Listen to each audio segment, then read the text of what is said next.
Welcome to the first episode of Season 4 of Long Blue Leadership, the podcast where we share insights on leadership through the lives and experiences of Air Force Academy graduates.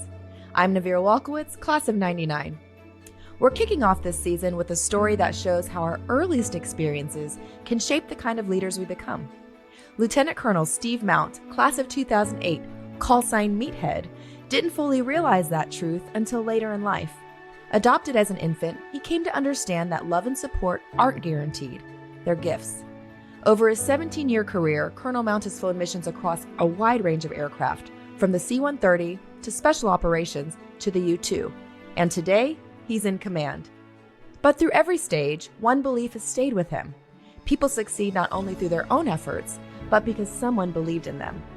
In this conversation, we'll talk about how those early lessons have shaped Colonel Mount's approach to leading airmen, mentoring the next generation of pilots, balancing mission and family, and building teams that are rooted in trust. His story is a powerful reminder that leadership isn't about the me game, it's about lifting others so they can achieve their best. So what better way to start our new season? Colonel Mount, welcome to Long Blue Leadership. Thank you so much, man, for having me. I really do appreciate this opportunity to at least try to share some of my stories, experiences, and honestly, if anything touches base with those who listen in and resonates, that's why I'm glad to be here. Well, let's start right with a way for them to connect with you. You mentioned your call sign is Meathead. Let's start there. Okay, I'll do my best to tell the story as quickly as I can. And the fun thing about being a pilot, but also I think this plays true in any type of storytelling environment, is, only 10% of the story has to be true and when it comes to your call signs.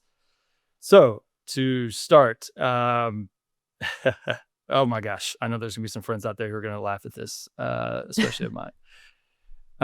Going through pilot training is the last part of the pilot training syllabus when I was in the T1s. And when you get to that last part, after you've gone through all the ups and downs, you kind of celebrate a little bit more. And that's what I'd done. I had gone out with a couple of my rugby brothers that I played with at the academy.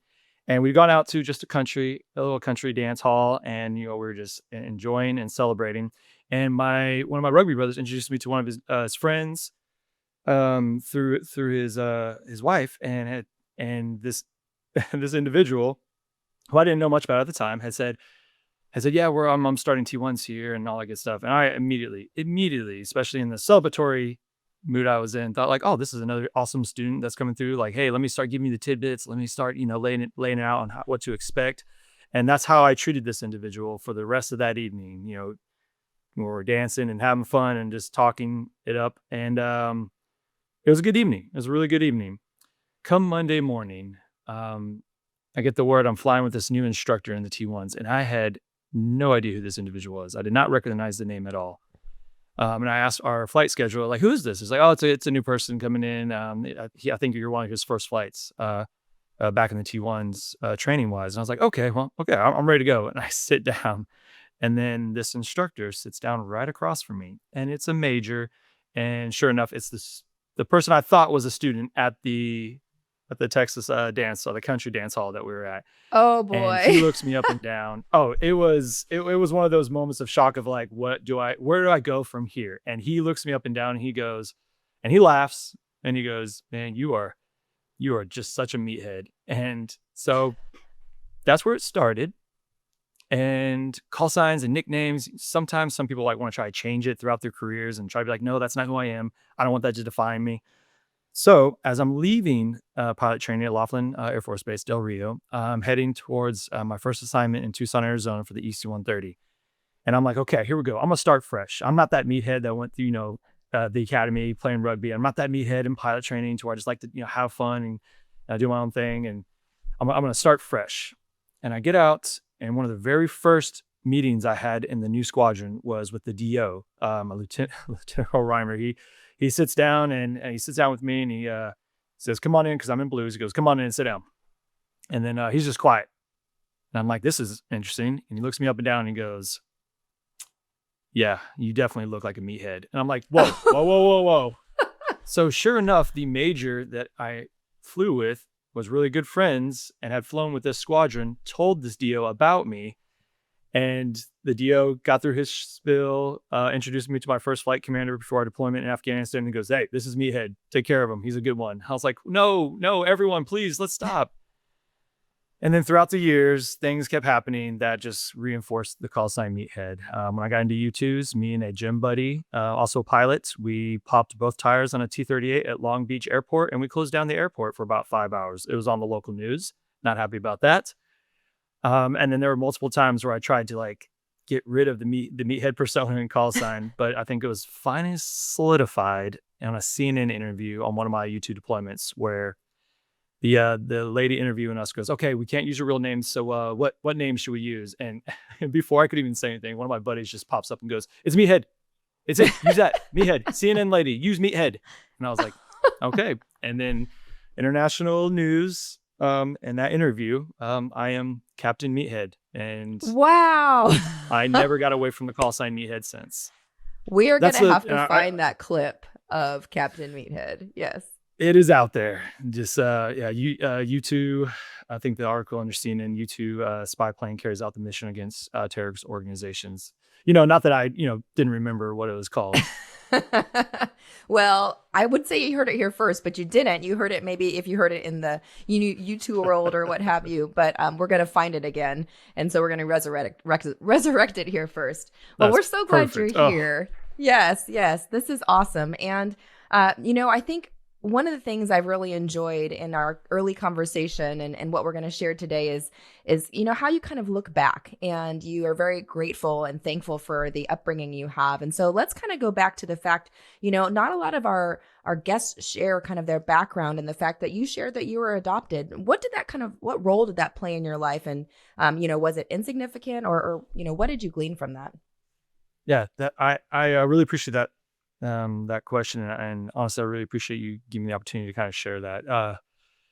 It has played a huge role in my life. Adopted at 11 months, and what it did for me is set the foundation of, the family. It may not necessarily be the one you have; it's the one who's there for you, who supports you, who loves you.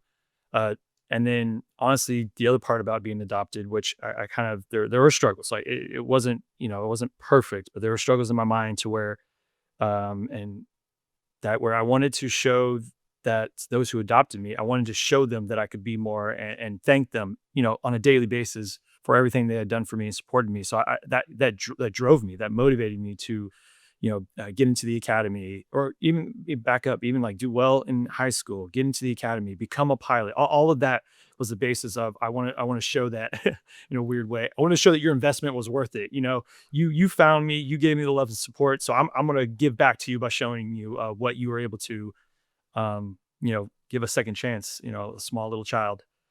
And then but the other side of that, and I don't know how many of those who are adopted who feel like this sometimes, can't be the only one, but I can at least, convey it here. There's a sense of, why was I adopted? What really happened in the sense that those who, biologically brought me into this world, was I not worthy enough? Was it just a bad situation? And so there's that part of, I keep motivational wise to be like, well, I'm going to show them, what they're missing out on. And I know that's more of the negative kind of side of the whole entire, inside internal conflict of being adopted. But I would be lying if I didn't say that was part of the drive that kept me going throughout those years. Something that came to my mind when you were saying that was, when did you find out? And, how old were you to kind of start having those thoughts and questions? Not only why, but how do I show that I am worthy, Yes. So my mother and father did an amazing job of, I can't remember the name of this particular book, but there was a book that she had given me that she would read to me, and that throughout the years she would utilize to help me start reading and whatnot. And the basis of the book was, a cartoon with a little bit of words, is you were not purchased, you were not bought at a store, you were brought in and chosen and to be a part of a family. So she wanted to have this idea that I always knew that I was adopted. She never wanted to surprise me, or she never wanted to be like one day like, hey, just so you know, she did an awesome job of lead into that. Hey, you were adopted, but don't look at it as this. We went to the store and we picked out the one we liked. No, it's more of a, we wanted you in our family. And that's where it started, right? We wanted a bigger family, and whether they were at the time not able to grow or have themselves, they decided that we still want to grow our family. So let's look through adoption as a means. So she had that book. I remember that book. And then the other book, which I still love to this day, and I got a copy for my kids, I Love You Forever. And how she would read that book to me every single night, and with the words, I love you forever, like you for always, as long as you're living, my baby, you'll be. That showed me that it didn't matter where I came from. This was my mom, this was my family. So Right. she did a really good job laying that foundation for me for who I'd become to be. So would you put your parents in that bucket of inspirational leaders for you that have shaped you? I mean, and are there others? 100%. Like I said, the foundational piece of being that inspirational leaders to me, in the sense of working on it all the time, right? It's not simple, but accepting people for who they are, where they're at in life, accept them for their faults, accept them for their for the things that they don't like about themselves, but just accepting them and giving them the support, giving them the love that they need to show them that they can do anything. I like to think, for the most part, I'm an example of that because of what my parents did for me. So, as a young boy, and you talked a little bit about this, you wanted to prove to them. So was that something you feel over time you continue to develop this desire to show your worth? And where have you seen that show up, I guess, even throughout your going, maybe even at the academy? How has that kind of formed you as a leader individually? Yes. Yes. So the showing the worth, the showing the value, or paying it back and showing my parents. Once again, I don't know why I use the word investment, but like I was a good investment, good return on investment. But it's helped when I've gone through those struggles, when I've gone through, because the first time I put in for the academy, and back up just a little bit, I my dad likes to tell a story that I even told my fifth grade teacher. That she goes, what do you want to do? I was like, I want to be a pilot. And I said nothing else. Like, I want to be a pilot. I want to fly. And then I had an awesome mentor whose son at the time was going through the process of the academy, a sophomore year in high school, and she helped me with that. Good old Mrs. Weems, amazing. When I first initially applied for the academy, I did not get in. I got a sorry, you are not competitive at this time. And here starts, some of those moments in your life to where, like, okay, how can I bounce back? Do I accept the rejection, or do I find another means? And even when that happened that first time, my parents, they're like, it's okay. You don't need to, they were always like, you don't need to prove anything to us. We love you regardless. And I was like, no, I need to prove this. So I found other means, and I will say, blessed in a sense that at that time, my running back coach for the high school reached out to the academy. This happened early my senior year, and reached out and was like, hey, I have someone who I think might do well for y'all's program. And then sure enough, I got invited to come out for a football recruiting visit. And I sat down with Fisher DeBerry, and he just goes, would you like to play for this program? And, and once again, I was like, wait a minute. No, I already got rejected. I already gotten but obviously I didn't, that was going through my head, but all I said was, yes, sir. I would love to play for this program. I'd love to go to the academy. And he made it happen. And I got recruited, and I got the invite to come out to go to the United States Air Force Academy. And wow.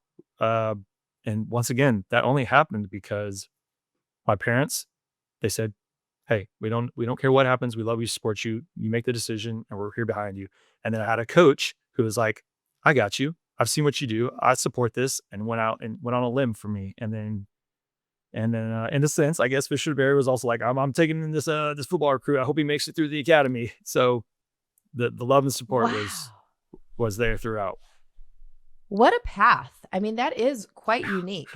And yeah, that's something to just kind of sit in a little bit, right? The path of, to your point, it just comes from support. And obviously you have to do the things to make sure that when the opportunity presents itself, you're ready to take that step. But what an incredible story of those who have supported you.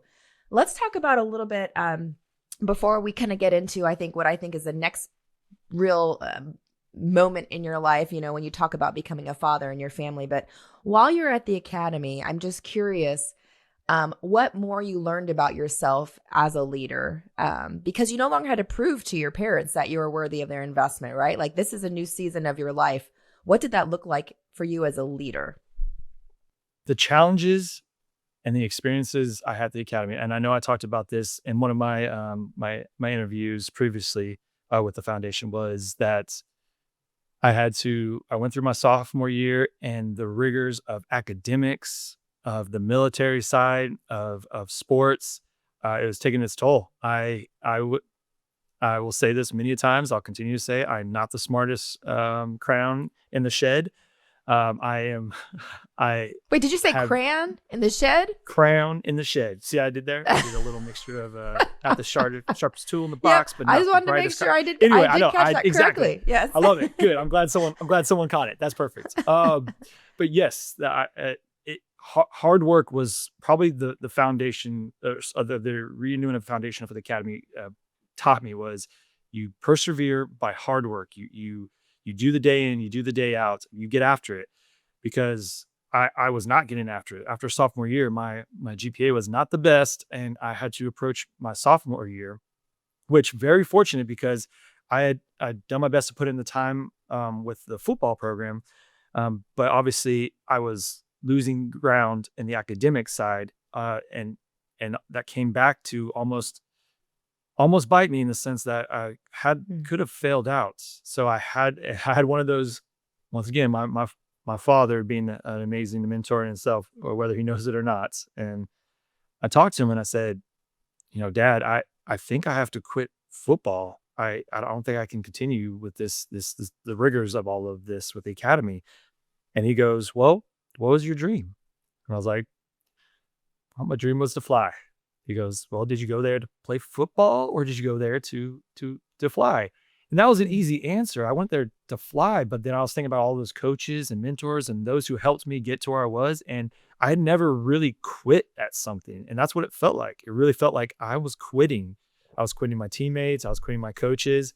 And that weighs heavy on your soul. If for all those out there who just are struggling, like, should I continue? But my dad was right. My priorities weren't to become a football player, because I wasn't going to be. I wasn't going to become, some well, I can name drop Chad Hall, going to the NFL, doing amazing things. I wasn't going to be out there starting. I maybe third if they still had fourth string, maybe fourth string. So my dad helped me with those priorities by, once again, just being supportive. He never said one way or the other. He said, what do you want to do? And so I had that hard conversation with him. I went down to the field house and I said, I apologize. I have to quit so I can concentrate on what I want to do for my dreams. And once again, that was hard. That was very difficult. So that was one of the challenges that the academy presented. And how I bounced back from that was, you always go two ways. You always go into the, woe is me, and, just kind of beat yourself up and just hold on to that, that pride and ego being shattered. Or you can find a community, a support group that will be there with you. And I found that almost immediately with my rugby brothers.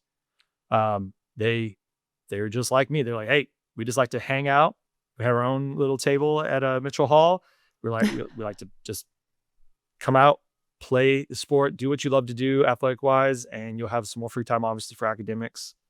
Not that I utilize that correctly still, but that's what it took to get me through those next couple of years. That and my amazing roommates. I think all of us academy grads and those who are going through right now, a support of a good roommate is huge. Yes.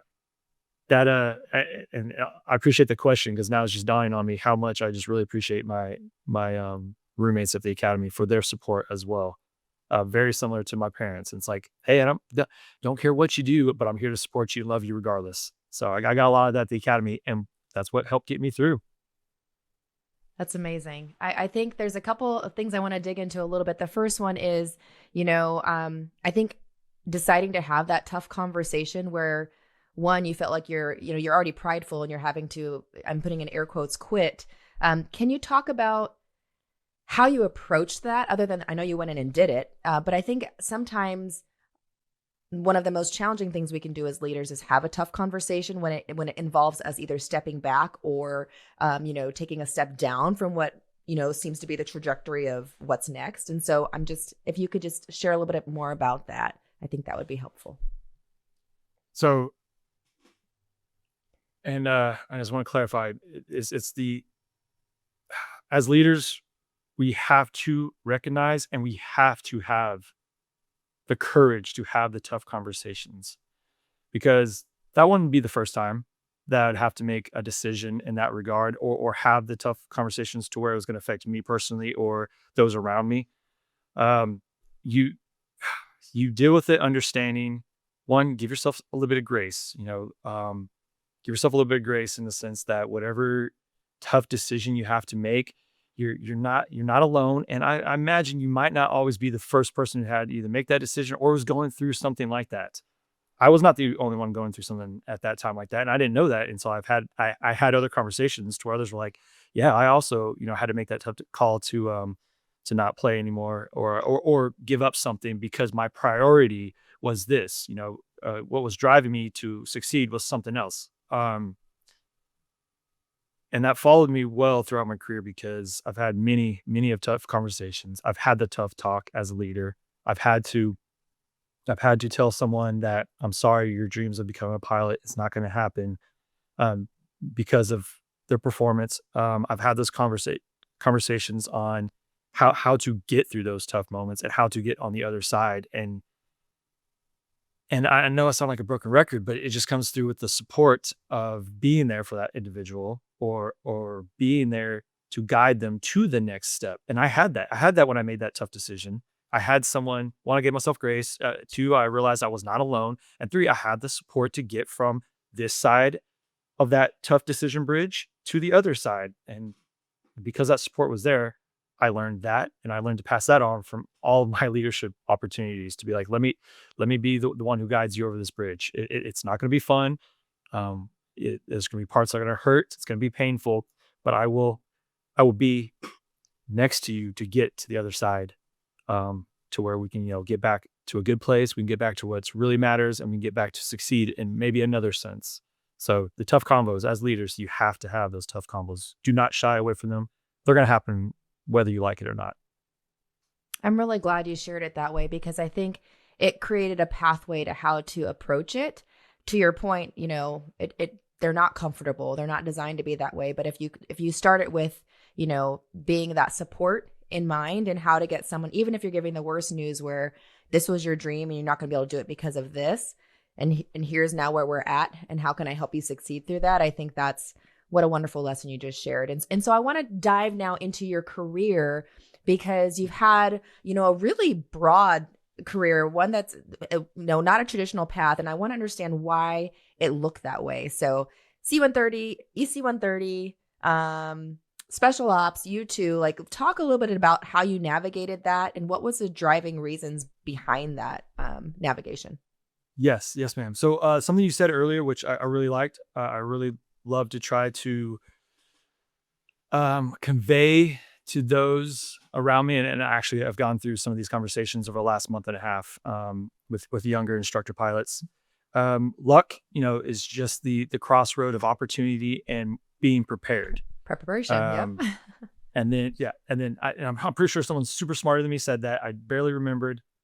But the opportunities that presented themselves to me for what I wanted to do for my goals in the Air Force. So thankfully, even getting through pilot training, that was in itself an amazing transformational part. Getting those wings, right? Getting those wings, because pilot training, just like my academy career, I had some ups and downs and some challenges, but was able to get through and find, because the sense of me becoming a pilot was first and foremost to fly. I want to be up there in the sky. I want to, rush past the clouds. I want to touch the highest point I can. I want to be a pilot's pilot. And then right behind that was I want to accomplish the mission for whatever platform or whatever weapon system I'm giving aircraft wise. So those were my two biggest priorities. And that helped me understand that, I had some failures in pilot training when I got to my first assignment, EC-130s. But that was perfect for me. And I never knew that. I never knew that in pilot training that the EC-130 would fulfill me in that sense of my sense of purpose as much as it did. And And getting out there, like I said, we 4 or 5 deployments to Afghanistan, as well as multiple TDYs. I was doing the mission, and I was happy because that's exactly what I wanted to do. That's exactly what young Meathead Mount was built for. But there was parts of me that still wanted to do more. Like I just felt like I could do more. I could help out more. I could. It's just itching, or not itching, but just earning the back. That's like, hey, you are built for so much more. You can do more. Let's look for those opportunities. So funny enough, the first opportunity I had at that time, or I thought I had, was I reached out to, and it's no longer around, but the 6th Special Operations Squadron at Duke Field. It was a combat aviation advisory mission. These individuals got to travel the world. They got to learn the languages. They were sent to school to learn languages, to embed with other nations, to build those relationships, to be on the ground, but still fly in multiple different aircraft. I was like, that's awesome. That sounds like me. That sounds like something I can do, and I can bring value to the table, and all the above. So I put in my application, and it was immediately rejected. I did not, Oh, in their eyes, I did not have the experience yet. I did not have what they were looking for, understandably so. So here I am in another situation to where, like, okay, well, is there any other means or ways that I can continue to fulfill my purpose as a pilot, and get after the mission? Because that's what I really wanted to do, continue to get after the mission, whatever that had looked like. I thought the 6 was an opportunity. They had said no to me. And that's fine. And then I had an amazing friend reach out. He goes, hey, I heard you're getting a little long-winded out there at EC-130s. You should put an application in for the U-2. And I was like, what are you talking about? I have no jet experience, other than the T1. I don't have that background to be, that type of caliber pilot. And he goes, nope. They're just looking for good guys and girls. They're just looking for those who are motivated to do the mission.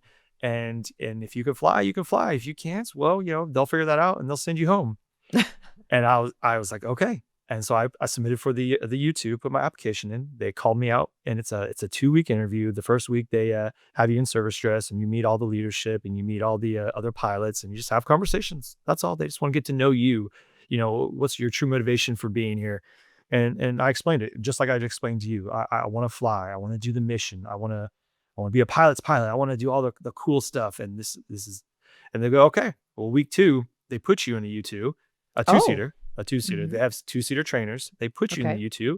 They give you all the weekend prior to study, and they say, cool, let's see what you got. And they have an instructor, and he instructs, and he does his best to give you tidbits on how to safely land the U2. And you have 3 days. You have 2 training flights, and then a sort of assessment evaluation flight on that 3rd day. And oh my gosh, did I ever humble myself as a pilot when I realized how horrible I truly was. Because I felt like I could not land the U2 safely. I felt like I was messing everything up. I felt like I was, as soon as we got done with that 3rd day of flying and we got back into the squadron, and I remember the IP just being like, and then, walks away because they have to go talk to the squadron commanders. They have to go talk to the other leadership there. Mhm. And once again, I found myself like, okay, I 100% failed. I mean, I gave it my best. I gave it Right. everything I had, but here I am going to fall short again. And they do this, and I realized this afterwards that they do this. They do that like wait game. They keep you in suspense for a reason. And I waited. It felt like hours and hours and hours. I imagine it probably might only been like an hour and a half. And the squadron commander called me in. He goes, yeah, the IP definitely didn't like some of this, some of these type of landings, some of this airmanship you were showing. I didn't really like this. But overall, he says, you're a nice enough guy. So do you want the job? And I was like, whoa. And that blew my mind. And that was awesome. That was awesome because, once again, leading up to that moment, it was the support of my friend who reached out. It was the support of my wife being like, yeah, I think you can do this. And I had even called my parents and were like, I had this opportunity to fly this really unique aircraft. It's going to be challenging. What do y'all think?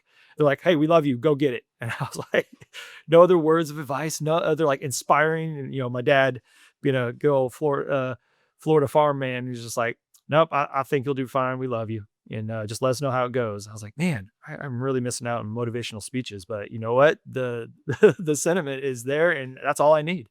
So I got that position.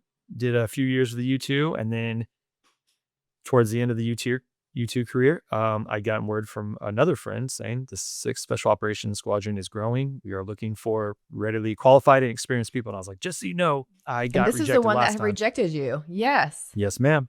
And I was like, I got Wow. rejected last time. And he goes, it's okay. Put in another application. You know, you're a little more experienced now. You got a little more under your belt. And I said, okay. And I put in the application. It got rejected again. And here I am like, what is going on? My buddy reached out to me and Your said, name's hey, blacklisted in that group. it's like across the board. Like how It's many like, oh, times? there's that Mount guy.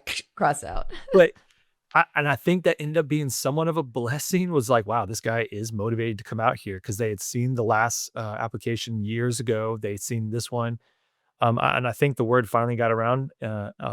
That's like, hey, he's actually really motivated to come try out at least for this mission.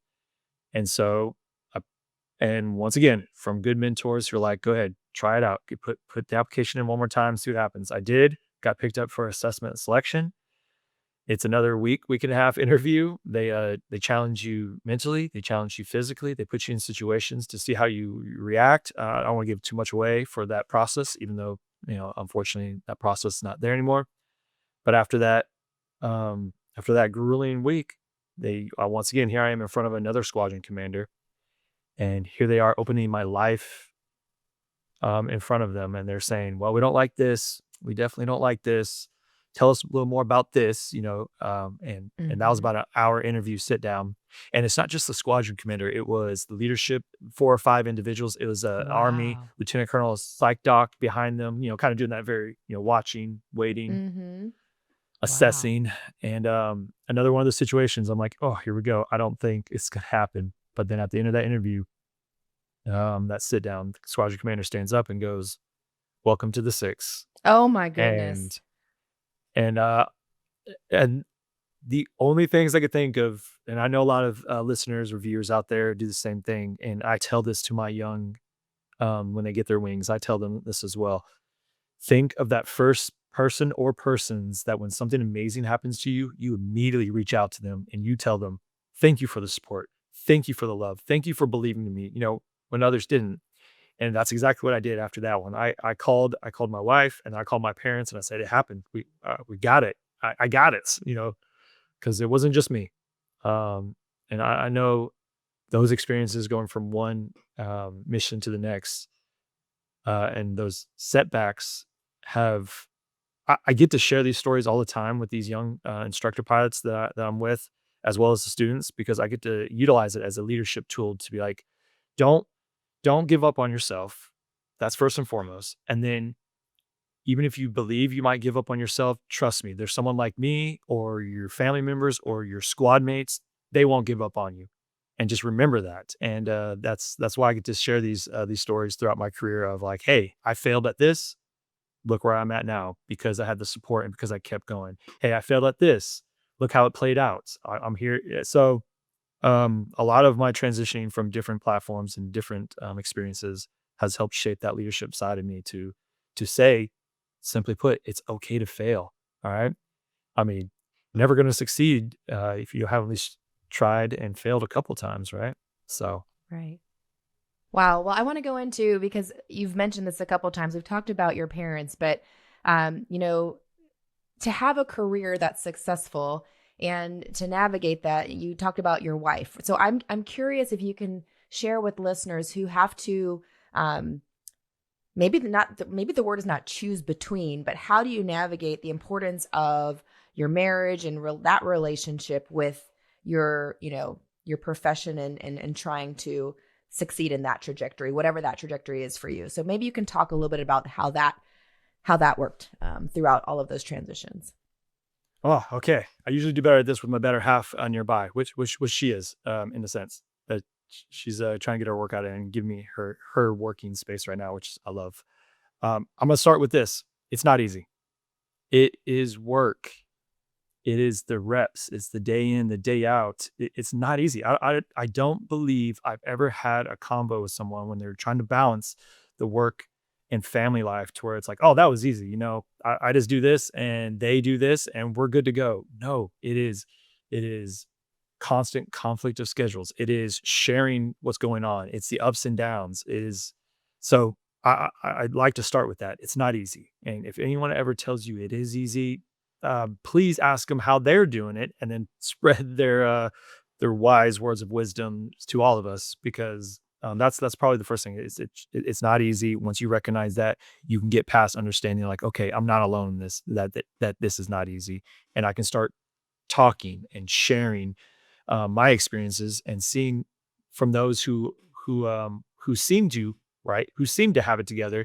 What are they doing to make it work? So I start there. It's not easy. Second, you have to be a team. I think there's a lot of us that think that's and my wife definitely did initially, and that was on me, that she thought that my career was the most important, that what I did and how I executed the mission and where I was going, that was the number one priority. And I found that that's not the case. I found that's not the case, because sure, when we didn't have kids yet and we were in Tucson, it's a little easier because I would go on my deployments and she would go to the job, she would go to work when she had, and she supported that because I was out there, fighting the good fight, accomplishing the mission, doing everything that the Air Force needed me to do, and that's what she knew was important for me. So she supported that through and throughout, and she supported it to where I imagined to the sense of she didn't feel like she could speak to say things that maybe I wouldn't like in the sense of me doing my mission or coming home from Afghanistan with some of my experiences. She felt that maybe sometimes that she didn't have a word to convey that like, hey, this really scared me, or hey, when you were gone, I saw the news and I was frightened, and when I saw this happen, I just wanted to reach out to you and I just wanted to make sure you were okay. And she never felt initially that she could convey those feelings because it might affect me. It might affect my, mentality while being overseas and downrange. So she held that in. She Mhm. held it in. She kept strong. She put on the I'm here to support you, and I feel bad, thinking back on that I should have given her the space to like tell me how, tell me what you're feeling. Tell me what you're going through. I don't want you to I don't want you to struggle in silence. If Right. you see something or there's something that scares you, let me know. Unfortunately, I didn't learn that lesson until way later in my career because she had always kept that strength in, and even when we started having kids, she still did it. Wow. I kick myself all the time now that one of when we got to California in the U2s, we had an incident downrange to where they needed me to bump up my deployment out there to get out there to take care of the situation. And I was like, well, how much sooner do you need me? Because we had just had our first son. The Oh. dynamic's Mhm. changing. The family dynamic is changing.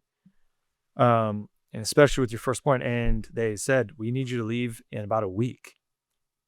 And here I was once again, and I know we have kind of mentioned that I was in the me mentality. I was gonna be a pilot's pilot. I was gonna get the mission done. I was going to do everything I could to prove myself. And if my country needs me to be out there in a week to take care of this mission, then my family and my wife will understand. And that was not the way I should have looked at it. It really Mm. wasn't. But but because I was not seeing her as a teammate and she held it in, and thank goodness we had her mother-in-law, we had some family come out and support with a new baby. But I could tell that was one of the first times to where, looking back on it now, that maybe I could have said, "Can you find someone else?" Maybe I should have what I'm doing, hopefully you're doing now and teaching others. You have to balance that family with the mission and the prioritize what is truly important at that moment. And that's something I failed to do at that time. It would happen again later on, but thankfully, so when I got into the sixth special operations squadron, and at this time, especially after we had our second child in California, the wife had mentioned more. She started to come out of the shell of like, hey, I do need you a little bit more now. I need you, and I need to be able to express and convey what I do and don't like. And I was listening, but I was not listening the way she needed me to listen. I was not being that teammate on my side. Mm. So I heard, hey, I just need more support with the family. So whatever career decision we make next, let's align that. And I was in my head, I was like, yes, you're absolutely right. That's why the 6th Special Operations Squadron, when I got that interview and I picked up, it was so important because I had family in that area and family could get to us easier. So I was thinking, awesome, I have the support system for you there. I got the assignment. You're going to be taken care of. And I could tell that's not yet what she was wanting. Um, and I will credit good old Colonel Valentino. I was spinning up to go to Lebanon with the team, and we were about to have our 3rd child. And here I was once again, like, yep, got to give back to the mission, got to show my value, got to get in there, do it. And the wife understands we have 2 kids already. We're gonna have a 3rd, so we've already had 2. We kind of know how this goes. We're good to go. But I could tell, once again, looking back, I hate everything's that she wasn't happy, but she was ready to put up that wall again to be like, okay, I have to support him. I have to support what he does, and I have to because that's what the military is asking of me. That's what this new community.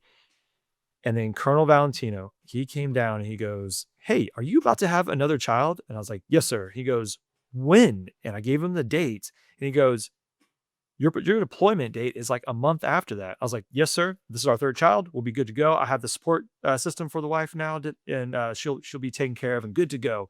And he goes, no, you're staying home. I don't need you. Did you even? He goes, did you want to ask me if there's anyone else who wants to go so you can be there for your wife and your family? And that blew my mind. That just I don't know. It came out of nowhere for someone in a leadership role to just say, no, I'm not going to send you on this deployment. I want you to be there with your family. And that held in tight. And from then on, everything changed in how I led and how I would push the mission, but I wouldn't do it to the extent of could I not help someone balance their family life with their mission? And that took too long for me to realize. So so what I say to everyone out there, it's not easy, but you come home from a long day and you're mentally exhausted and the mission's not going good, or you're getting ready for deployment. Take a moment, sit down and just talk with your teammate at home. You have to look at it as a teammate. They are your partner. They will be, just like I mentioned before, they will be your support system through thick and thin because they've probably seen you at your worst and they want you to be at your best. But you can't do that unless you take care of that home front and treat them as your teammate, because I am still to this day trying my best to become the man that I hope that she sees in me and that she wants me to be one day. But I had to fail in seeing it back then so that I could see it now.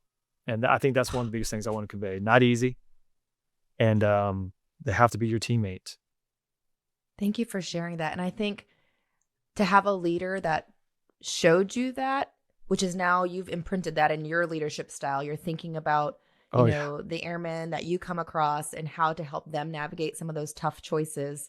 But doing it with a bigger view of not just the mission, but like, how do you fit in that with your family? I think that's so powerful. And I'm really glad you shared that because I know that some of our listeners and our viewers are that's going to resonate with them as well. Cause they're going to remember a time when, wow, I didn't even ask if I didn't have to go or if I didn't have to do this just because I'm so used to jumping when you say jump. Right. And I think sometimes it's okay. Yes, it's ma'am. okay just to question, like, I am willing and ready to jump.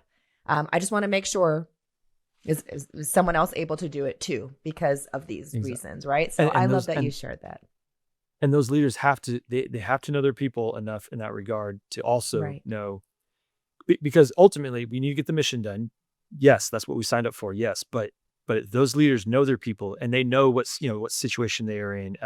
For example, there's a few times in special operations to where we're going on another deployment, but we knew our people and we knew that if they did not have the balance at home and things were not looking the best, we could hey, we can help you out. We can give you all the resources you need. We don't need you to put you on this deployment. But that takes good leaders recognizing and taking care of their people, that and understanding that these individuals cannot be effective downrange or where they go to do if their home life is not taken care of.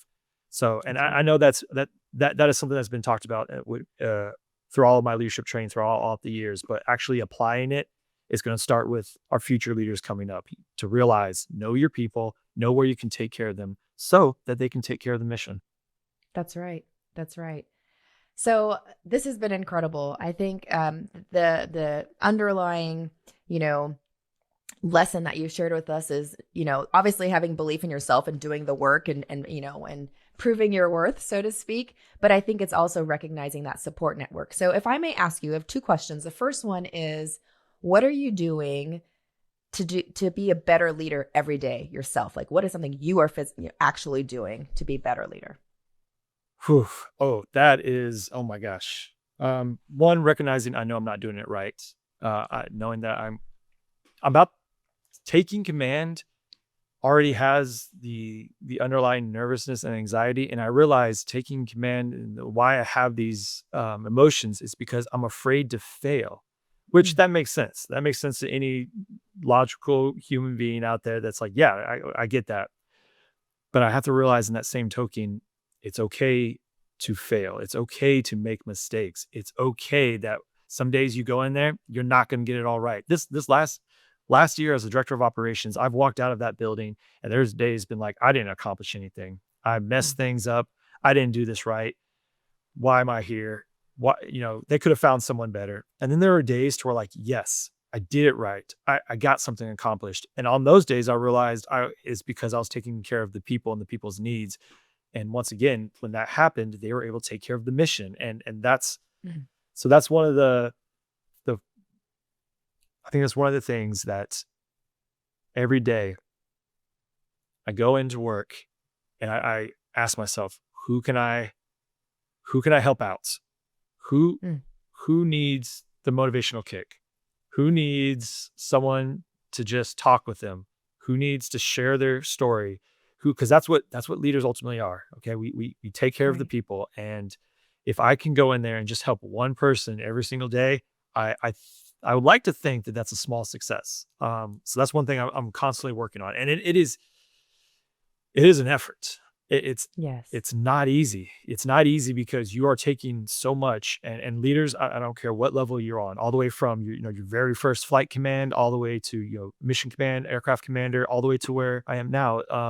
You're going to take a lot on your shoulders. You're going to bear, the burden of others' pains, their grief, their successes, their failures. Yeah. So I guess that to also answer that question, get ready for that. Okay. Because a good leader will do that. They will bear, they will help hold the weight. They will support those who need it the most. And they got to do it day in, day out with the reps. They have to. Yeah. So I think, that's outstanding. So I think that answers the first question. I apologize. What was the second question? And the second question is coming. So you're good. You're good. The second one is, what's something that you know now after having, your 17 plus years in the military, but also just your life experience, but what's something you know now that you would share with a leader to kind of shorten that time frame of like learning those painful things to be better, right? So what would be something you'd share? Well, it's something I would share to close that learning gap, because once again, it's what I call signs Meathead, right? I learned lessons the hard way. Do your best to listen more than you talk. Do your best to just take the experiences of others, talk to others, but just listen, just hear them. Just hear them. I believe that a lot of the things that I could have prevented may have already been told to me, or may have already been, mentored to me, but I just didn't listen. Maybe they said something and I was like, well, that doesn't jive with being cool or being a pilot, so I'm not going to listen to that. I'm pretty sure all of these lessons that I'm hopefully either conveying or passing on in a sense, I think I learned them early on. I just didn't listen. So for all the leaders out there, do your best to listen. Listen more than you talk. It will do wonders. Oh my gosh, that's just outstanding. And what I really appreciate about that is, you talked about how you're doing things to get better every day, but even just in the moment, you recognize like that's such an important piece of that is taking the time to listen and reflect, so that you can actually really pick up on those cues, maybe that someone needs your support. So Yes, well, this has been definitely. incredible. As we wrap up today's episode, I keep coming back to something you said, which was all someone needs to do is just support you. Yeah. Yes. So here's the takeaway. Leadership is found in how we show up for our people and how we believe in them and how we remind them that they are capable for more than what they think they are. The question we can always ask ourselves today is who needs me to believe in them right now? And you actually said that really well. So, Colonel Mount, I just want to thank you for joining us for this episode of Long Blue Leadership. Is there anything else you want to leave with our listeners today? Um, yes, ma'am. And I don't think I'll ever, be that leader that like does one great act and everyone's like, that's a great leader. I don't think I'll ever be that leader that gives like one great speech and like, that's it. He nailed it. He's a great leader. No, if I'm gonna leave something with all of those, at the academy and the leaders in the Air Force now, which by the way, thank all of you. You too, ma'am. Thank you for your service. You have no idea how much the world needs us right now until you get out there and see it. So sorry, that was an aside, but thank you to everyone who's at the academy now, who have served, whose families have served, and will continue to serve. But one thing I'll leave to all those young leaders, you your leadership is defined by the acts, the million acts every day, not just by one act, not just by, like I said, not just by one amazing thing that you do. It's defined on you being there and a million acts per day over a lifetime of your career of showing up, showing that you care. That's huge. Showing that you're fair and consistent. And they will see that. Your people will see that those million acts day in, day out of how you treat them and how you present yourself as a leader. And they will watch. They will watch. And if they can see that you care, and if they can see that you are doing those million acts day in, day out, and you're in there and you're in the grind and you're in the mud with them, they will give you everything. They will, and it's amazing to see. It really is. But that starts with you as the leader. So that's it. It's those million acts every day of a Well, lifetime of career that shows that you're a leader. Well, we are so glad that you're out there leading and influencing so many. We're grateful for all of your years and more that you will do. Thank you so much. No, thank you so much for the opportunity. I really, really enjoyed this. Thank you. Good, good. Thank you for joining us for this edition of Long Blue Leadership. The podcast drops every 2 weeks on Tuesdays and is available on all your favorite podcast apps. Send your comments and guest ideas to us at socialmedia@usafa.org and listen to past episodes at longblueleadership.org.